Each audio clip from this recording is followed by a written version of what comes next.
نحمده ونصلي على رسوله الكريم اما بعد فاعوذ باللہ من الشیطان الرجیم بسم اللہ الرحمن الرحیم۔ معزز سامعین و سامعات، السلام علیکم ورحمۃ اللہ وبرکاتہ۔ آج ہمارے معاشرے میں عورتیں جو ہیں وہ حد سے زیادہ بڑھ گئی ہیں۔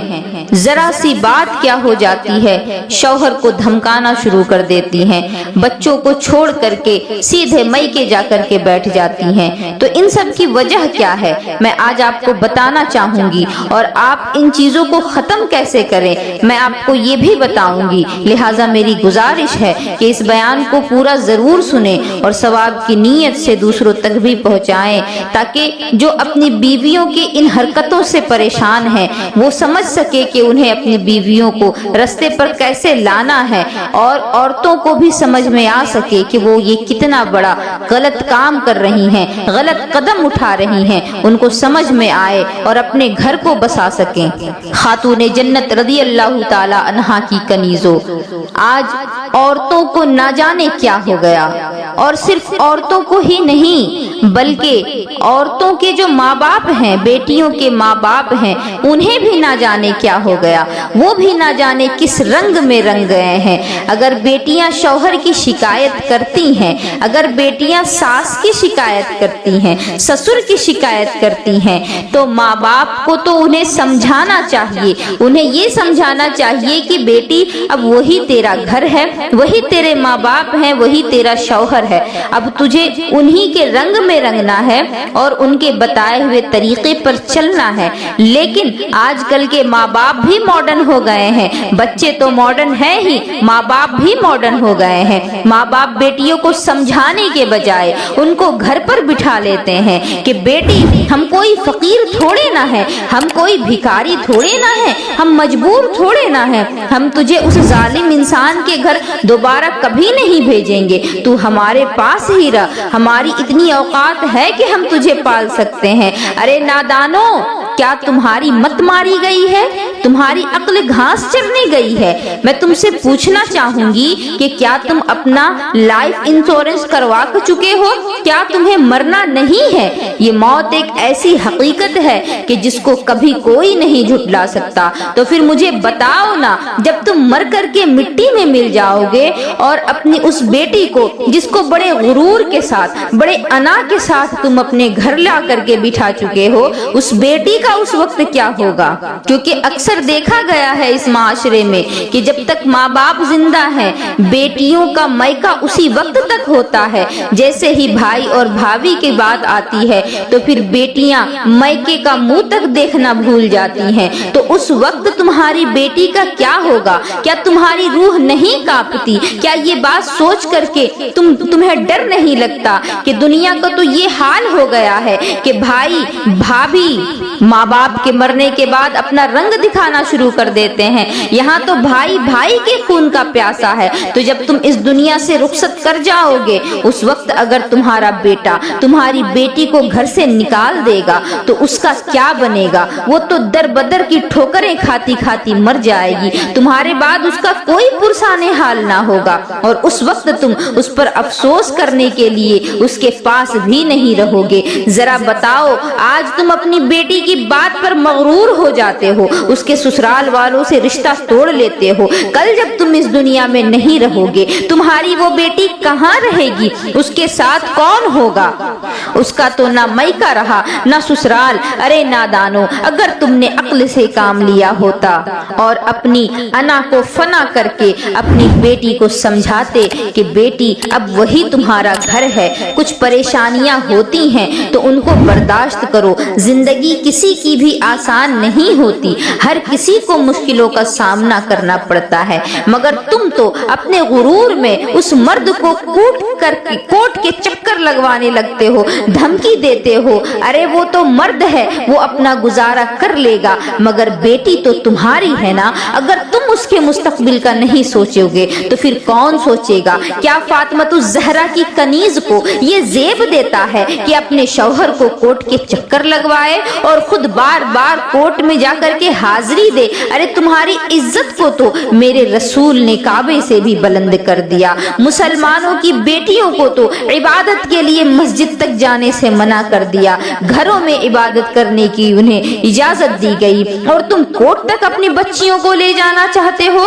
فاطمہ الزہرا کی کنیز کو تو یہ چاہیے کہ وہ شوہر کی غریبی میں اس کی ڈھال بنے اور مالداری میں اس کے مال کی محافظ بنے, اور جب شوہر گھر پر نہ ہو تو اس کے گھر اس کے بچوں کی حفاظت کرے. عورت تو وہ ہے جو باپ کے گھر سے شادی کا جوڑا پہن کر شوہر کے گھر سے کفن پہن کر کے نکلتی ہے. وہ اپنے جھگڑوں کی داستان لے کر کبھی ماں باپ کو بہکانے نہیں آتی, کبھی ورغلانے نہیں آتی, اور اگر بیٹی آ بھی جائے تو ماں باپ سنت مصطفیٰ کے مطابق اس کو سمجھا بجھا کر کے رخصت کر دیا کرتے ہیں.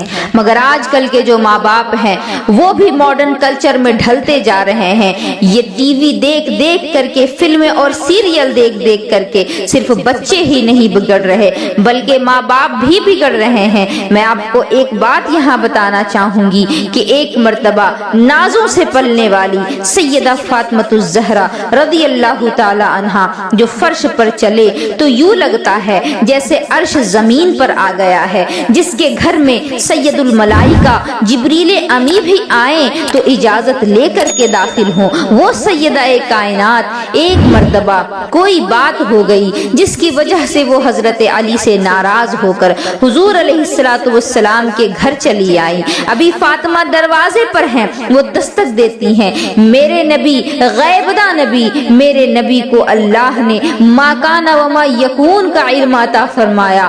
فاطمہ کے گھر اور آقا کے گھر میں صرف ایک دیوار کا فاصلہ تھا. اپنی پیبندوں والی چادر اوڑھی اور اوڑھ کر کے دروازے پر آئی, دستک دیا.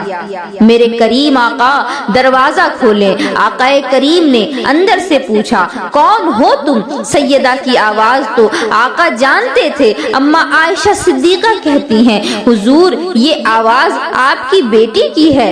ام المومنین سیدہ عائشہ صدیقہ یہاں تک فرماتی ہیں کہ ہمارے نبی کی آواز سے اگر سب سے زیادہ کسی کی آواز ملتی تھی تو وہ سیدہ فاطمہ کی آواز تھی. حضور کے کردار سے سب سے زیادہ کسی کا کردار ملتا تھا تو وہ سیدہ فاطمہ کا کردار تھا.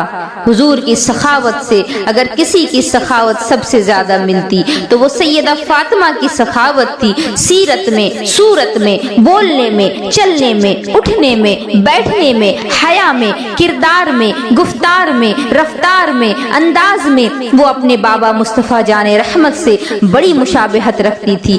آواز آئی, دروازہ تو کھولیں, اندر تو آنے دیں. اندر سے آواز آئی کون ہو تم؟ اللہ اکبر. زمین پیروں کے نیچے سے نکل گئی. کہتی ہیں یہ لہجہ بابا کا نہیں دیکھا. کہا کون ہو تم؟ اس کے بعد عرض کیا آقا میں آپ کی بیٹی فاطمہ ہوں. اندر سے آواز آئی کون فاطمہ؟ اللہ اکبر. یہ لب و لہجہ میرے رسول نے کہا کون فاطمہ, کون ہو تم؟ کہنے لگی یا رسول اللہ حسنین کی امی فاطمہ. کہا کون حسنین کی امی فاطمہ؟ کہا حضور آپ کی بیٹی فاطمہ. کہا کون میری بیٹی فاطمہ؟ کہا حضور بندہ پرور آقا علی کی زوجہ فاطمہ. علی کا نام لیا تو آقا نے کہا فاطمہ شوہر سے ناراض ہو کر آئی ہے, آج میرا دروازہ تیرے لیے نہیں کھلے گا. جا پہلے علی کو راضی کر لے اس کے بعد آنا.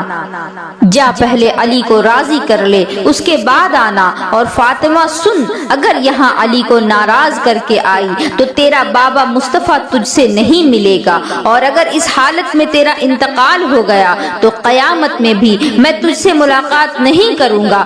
جا پہلے علی کو راضی کر اور اس کے بعد آنا. سیدہ کائنات سیدہ فاطمہ الزہرا گئیں اور اپنا دوپٹہ مولا علی کے قدموں میں رکھا. کہا علی مجھے معاف کر دو. علی مرتضیٰ مسکرا کر کے کہتے ہیں فاطمہ میں تو تم سے ناراض نہیں ہوا تھا, تم ہی تو مجھ سے ناراض ہو کر کے چلی گئی تھی. میری فاطمہ میں نے تمہیں معاف کیا, میں تم سے راضی ہو گیا. مولا کائنات نے جب فاطمہ الزہرا کو مسکرا کر کے معاف کیا, اتنے میں میرے آقا اندر تشریف لائے اور دونوں کے سروں پر ہاتھ رکھ کر کے دعائیں دی. اللہ تمہاری محبتوں کو قائم رکھے, تمہاری نسل میں برکت عطا کرے. کرے۔ اور پھر فرمایا جب تک شوہر ناراض رہتا ہے اللہ کے معصوم فرشتے عورت پر لعنت کرتے ہیں، فاطمہ کبھی شوہر کو ناراض نہ کرنا ورنہ قیامت کے دن تو مجھ سے ملاقات نہ کر سکے گی۔ جب یہ بات سیدہ فاطمہ کے لیے کہی جا سکتی ہے تو پھر سوچے ذرا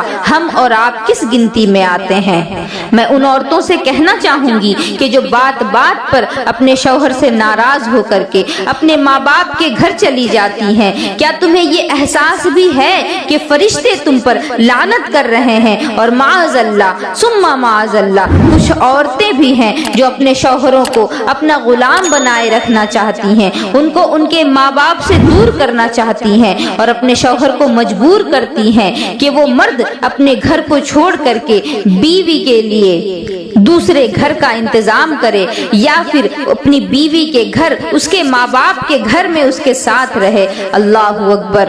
میری بہنوں کیا تمہیں ذرا بھی احساس ہے وہ نبی جن کو اللہ نے رحمت للعالمین بنا کر کے بھیجا، وہ فاطمہ جو کہ جنتی عورتوں کی سردار ہیں، جب ان کے لیے میرے نبی نے یہ بات بیان فرمائی کہ بیٹی شوہر کو ناراض کر کے میرے پاس نہ آنا، کیونکہ اگر تو ایسا کرے گی تو قیامت کے دن تیری مجھ سے ملاقات نہ ہو سکے گی، تو پھر سوچے ذرا ہم تو سر سے لے کر پاؤں تک گناہوں میں ڈوبے ہوئے ہیں، اس کے بعد اگر ہم اس طرح کی حرکتیں کریں، اپنے ماں باپ کے گھر جا کر بیٹھ جائیں، شوہر کو ناراض چھوڑ کر کے چلے آئیں، تو پھر اگر اسی حالت میں موت بھی ہو جائے تو اس وقت ہمارا کیا بنے گا؟ کیونکہ حدیث پاک میں یہاں تک آتا ہے کہ جو عورت اس حال میں انتقال کرے کہ اس کا شوہر اس سے راضی ہے تو پھر وہ بغیر حساب کتاب کے جنت میں داخل کی جائے گی، لیکن اگر اس کا الٹا ہے یعنی شوہر ناراض ہے اور عورت کا انتقال ہو گیا تو پھر بغیر سوال جواب کے اسے پھر جہنم میں دھکیل دیا جائے گا۔